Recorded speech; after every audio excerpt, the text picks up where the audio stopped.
주시는 말씀은 로마서 4장 16절의 말씀입니다. 로마서 4장 16절의 말씀입니다.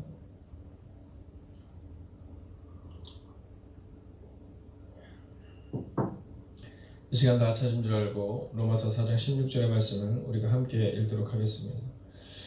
그러므로 상속자가 되는 그것이 은혜에 속하기 위하여 믿음으로 되나니 이는 그 약속을 그 모든 후손에게 굳게 하려 하심이라. 율법에 속한 자에게뿐만 아니라 아브라함의 믿음에 속한 자에게도 그러하니 아브라함은 우리 모든 사람의 조상이라. 아멘. 자, 오늘 믿음의 조상 아브라함이라는 제목으로 우리가 함께 말씀을 나누려고 합니다. 자, 오늘 특별히 로마서 4장 16절의 말씀은 이 아브라함이 우리 가운데 어떠한 사람인지, 또 아브라함이 우리 가운데 있어서 어떠한 믿음의 본이 되었는지를 보여줍니다.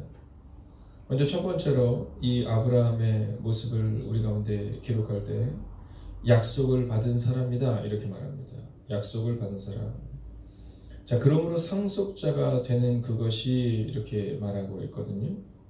자, 은혜에 속하기 위하여 믿음으로 되나니 이는 그 약속을 그 모든 후손에게 굳게 하려 하심이라. 자, 오늘 이 아브라함이 우리 가운데 믿음의 조상이 될 수 있는 이유는 그가 약속을 받은 사람이다라는 겁니다. 자, 창세기 12장을 보면 이 아브라함이 약속을 받은 사람으로 출발하는 장면이 우리 가운데 기록되고 있습니다. 자, 근데 그때 그의 나이가 몇 세냐면 하란을 떠날 때 75세였더라 이렇게 말하고 있습니다. 약속을 받았다. 자, 어떤 약속을 받고 그가 그 하란을 떠날 수 있었느냐라는 겁니다. 창세기 12장 2절의 말씀을 보면 아브라함을 향해서 하나님께서는 이렇게 말씀하십니다. 내가 복이 될지라 이렇게 말합니다. 우리가 예전 개역 한글 성경에 보면 너는 복의 근원이 될지라 이렇게 말하고 있는데요. 복이 될지라. 자, 아브라함은 그 약속을 받고 그리고 출발할 수 있었던 겁니다. 아브라함이 그냥 출발한 것이 아니라 그 약속을 받고 출발했다라는 것이죠. 그 약속은 복이 된다는 겁니다. 너로 인하여 민족이, 너로 인하여 너의 후손들이, 너로 인하여 우리가 복이 될지라. 오늘 아브라함은 그 말씀을 따라 갔다라는 겁니다. 자, 약속을 받은 사람으로 나아가는 그에게 있어서 복이 될 수 있는 그에게 있어서 말씀을 따라갔다라는 겁니다. 오늘 우리에게도 그 약속을 붙들고 살아가는 하루가 있느냐 없느냐는 매우 중요합니다. 아브라함의 후손들에게 있어서는 그 약속을 따라갔기에, 말씀을 따라갔기에 늘 하나님과 함께 동행하는 삶을 살 수 있었던 겁니다. 말씀을 잃어버린 사람들은, 그 약속을 잃어버린 사람들은 방황합니다. 목적이 있는 사람은, 말씀을 따라가는 사람은 역풍을 만나도 그 역풍을 뚫고 지나갈 수 있습니다. 그러나 말씀을 잃어버린 사람, 하나님의 약속을 잃어버린 사람은 순풍을 만나도 방황하게 마련인 것입니다. 하나님의 약속이 이스라엘 백성들에게 임합니다. 아브라함에게 뿐만이 아니라 우리에게도 임합니다. 그런데 왜 아브라함은 방황하지 않았고 왜 이스라엘 백성들은 애국을 떠난 후 가나안 앞에서 40년의 방황이 있었을까요? 약속을 잃어버렸기 때문이라는 겁니다. 약속을 잃어버리면 방황할 수밖에 없습니다. 우리 가운데도 약속을 잃어버리는 순간 우리는 방황하게 되어 있는 겁니다. 말씀을 따라 그의 인생을 살았던 아브라함은 말씀을 따라 살아냈습니다. 그가 방황하지 않을 수 있었던 이유는 말씀을 따라갔기 때문이다라는 것이죠. 오늘 우리 가운데 이 약속을 받은 사람답게 말씀을 따라 오늘을 살아가고 있는지를 점검하셔야 합니다. 우리에게 있어서 중요한 것은 시선입니다. 우리의 시선이 누구에게 있는가를 점검하셔야 합니다. 약속을 붙든 사람은 흔들리지 않습니다. 말씀을 붙든 사람은 흔들리지 않습니다. 이스라엘 백성들은 40년간 광야에서 흔들리며 약속을 잃어버리고 방황하며 살아냈지만 모세와 여호수아와 갈렙은 달랐습니다. 성경은 그 갈렙을 향하여 내 종 갈렙은 여호와를 온전히 따랐다라고 말합니다. 그 안에 약속이 있기에, 말씀이 있기에, 하나님을 신뢰하기에 흔들리지 않고 온전히 따랐다라는 겁니다. 오늘 여러분의 삶을 점검하셔야 합니다. 내가 지금 말씀을 따라가고 있는지, 아니면 말씀을 잃어버리고 살아가는 사람인지. 하나님의 말씀이 그 삶 가운데 있었던 아브라함과 요셉과 다윗과 다니엘과 히브리서가 기록하고 있는 것처럼 믿음의 사람들은 약속을 가슴에 품었기에 흔들리지 않은 것입니다. 기억해야 되는 것은 문제가 없었던 것이 아니라는 겁니다. 문제가 없었던 것이 아니라 문제가 있었지만 문제를 넘어설 수 있는 약속과 문제를 넘어설 수 있는 말씀을 따라 사는 삶이 그들 가운데 있었다는 겁니다. 두 번째, 오늘 이 말씀을 통해 우리 가운데 주시는 하나님의 메시지는 이 약속은 믿음에 근거한 약속이라는 겁니다. 이 약속이 흔들리지 않는 약속이 될 수 있었던 것은 믿음에 근거한 약속이었다라는 겁니다.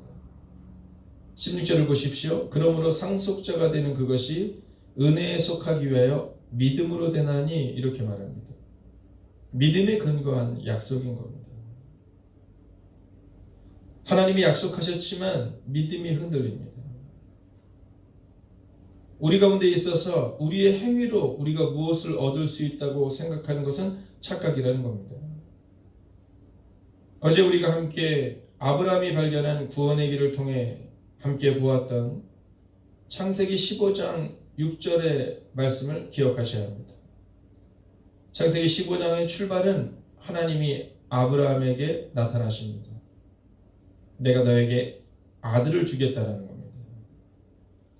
하나님이 아브라함에게 주셨던 첫 번째 약속은 복이 되는 것이었다라면, 두 번째 약속은 아들을 주겠다는 약속이었습니다. 그런데 거기서 이 아브라함의 믿음이 나옵니다. 하나님이 이 아브라함을 의롭게 하시는 장면을 우리 가운데 기록하고 있습니다. 하나님께서 이 아브라함에게 아들을 주시겠다고 말씀하실 때 이 아브라함이 아들을 낳을 만한 상황이 아니었다라는 겁니다. 아브라함이 노력하지 않은 것이 아니라는 겁니다. 그래서 아브라함이 그렇게 말합니다. 내게서 길리운 자, 내게서 길리운 자, 그가 나의 모든 재산과 나의 모든 미래를 물려받을 것이다 라고 말입니다. 근데 하나님께서 아브라함을 밖으로 데리고 나갔어요. 하늘의 별을 보여주세요. 이 별들을 봐라. 그때 뭔가 보이는 게 좀 있어야 합니다. 이스라엘 백성들이 여리고성을 무너뜨릴 때도 마찬가지였습니다.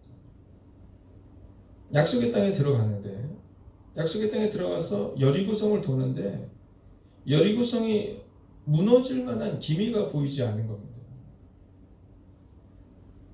오늘 내가 이 성을 너에게 주겠다. 참 좋겠는데 오늘의 일주일을 너희가 돌아야 한다는 겁니다. 하루가 돌았을 때 한 10분의 1 정도, 이틀을 돌았을 때 한 10분의 2 정도, 아니면 위에 있는 성벽이라도. 근데 그런 일이 전혀 발생하지 않습니다. 첫날이 되고 둘째 날이 되고 셋째 날이 되고 그리고 마지막 날이 되는데도 불구하고 아무런 변화가 일어나질 않아요. 자, 그 마지막 날 첫 번째 성을 돌았을 때 아무 일도 일어나지 않는 겁니다. 그러나 하나님이 약속하신 그때가 딱 되어서 그들이 성을 들고 외칠 때 그 성이 무너져 내립니다. 하나님의 약속은 그로부터 40년 전에 이스라엘 백성들에게 출애굽할 때 주셨던 그 약속과 변함이 없습니다. 다만 그들 가운데 믿음이 있느냐 없느냐, 그들이 여리고성을 돌 수 있었느냐 아니면 우리는 망했다고 말했느냐, 여러분 그 차이다라는 겁니다. 아들을 주겠다는 약속, 그 약속 가운데 아브라함에게 있는 것이 아무것도 없었고 오직 그의 믿음, 하나님이 아들을 주실 것이라는 믿음으로 고백하는 창세기 15장 6절의 말씀을 통해 하나님이 이것을 그에게 의로 여겼다라고 말하고 있다는 겁니다. 오늘 우리 가운데 믿음에 근거한 약속이 있는가? 여러분 점검하셔야 한다는 겁니다. 그리고 이어서 세 번째로 주는 메시지는 아브라함의 믿음에 속한 모든 자에게도 주는, 즉 후손들에게 주는 믿음의 길을 걷겠다고 다짐하는 우리 모두에게 주는 하나님의 약속이요, 그 약속을 믿는 우리에게 아브라함이 우리의 조상이 될 수 있다는 겁니다. 믿음의 조상 아브라함입니다. 믿음의 조상.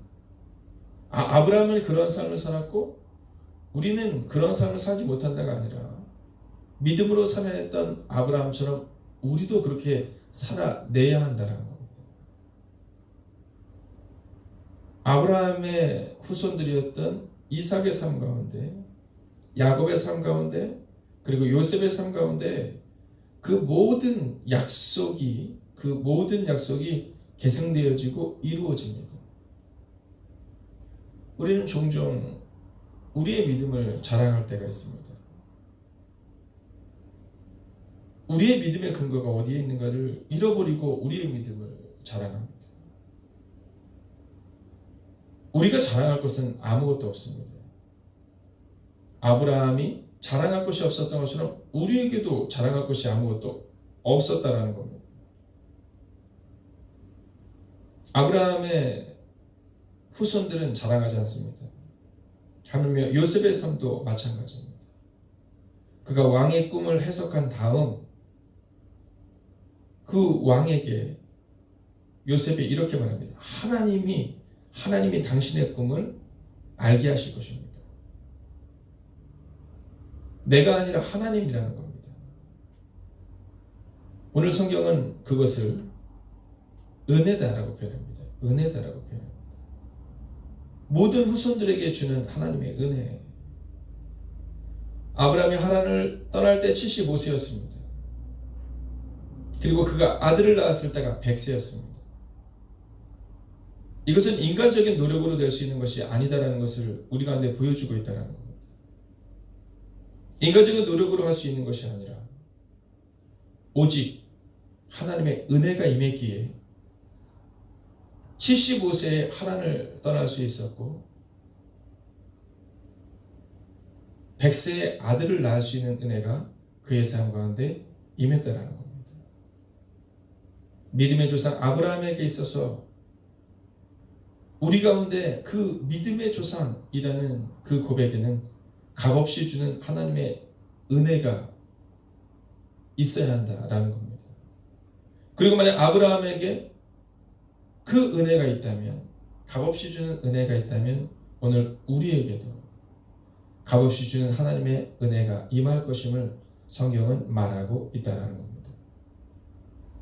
아브라함을 믿음의 조상이라고 말하지만 그러나 믿음에 속한 자가 되지 않는다면 우리와 아브라함은 상관이 없는 겁니다. 우리가 만약 말씀을 따르지 않는다면 우리와 하나님은 상관이 없는 겁니다.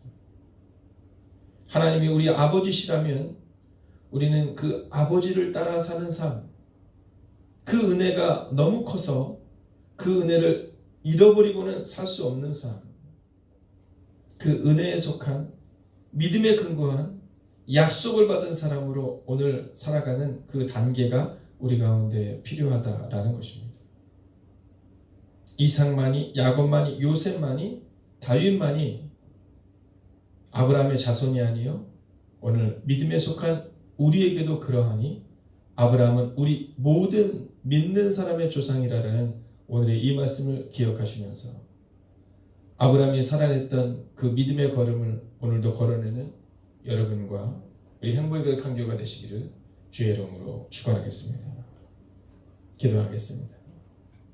이제는 우리 주 예수 그리스도의 은혜와 하나님의 극진하신 사랑하심과 성령님의 감화감동 교통하심의 역사가 이제 믿음의 조상 아브라함의 그 길을 걷겠다고 다짐하는 오직 약속을 붙들고 오직 믿음으로 살아내며 은혜 안에 거하기를 다짐하는 하나님의 거룩한 백성들과 그들의 가정과 터전 위에 함께 하시기를 간절히 축원하옵나이다.